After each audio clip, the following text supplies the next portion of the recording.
Don, he said the following about why he goes out there and why he approaches the Turning Point events the way he did. Here it is in SOT 9. My name is Charlie Kirk, and I love America. Because I love talking with people I disagree with. Started an organization that's now in 1,000+ campuses to save the greatest culture and country ever to exist. Is it necessary? Well, considering I've been assaulted, followed, stalked, and had things thrown at me, the greatest protection I have is cameras. We record all of it so that we put on the internet so people can see these ideas collide. When people stop talking, that's when you get violence. That's when civil war happens. Because you start to think the other side is so evil and they lose their humanity. Marriages break apart when you stop talking, churches fall apart. And I think what makes this country on the verge of going to a place we don't want it to go right now is we're afraid to go to places like this and have these conversations. I'm not. The cameras are what protect us, where people can see ideas collide. And it did have me wondering, would Charlie want that video out there? Would Charlie want to see what they resorted to stop his ideas? I don't know. But I think so, because I think he'd want people to understand. You know, the problem is you'd love to be able to shield it from his incredible young kids and his wife.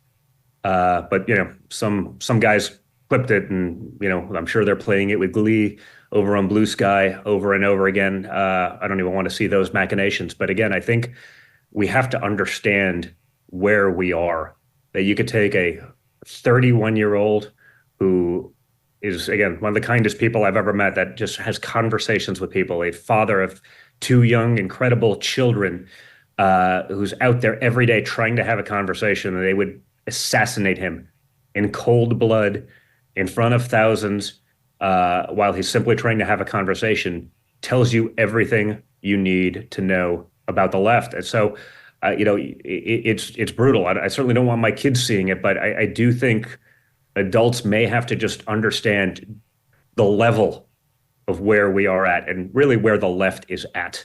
They have to understand that so that they can react accordingly, so they can take care of themselves, so that they can stay engaged, so they don't just show up to vote because Trump happens to be at the top of the ballot and, you know, he's our guy. No, we have to have representation from top to bottom, from the president down to the dog catcher.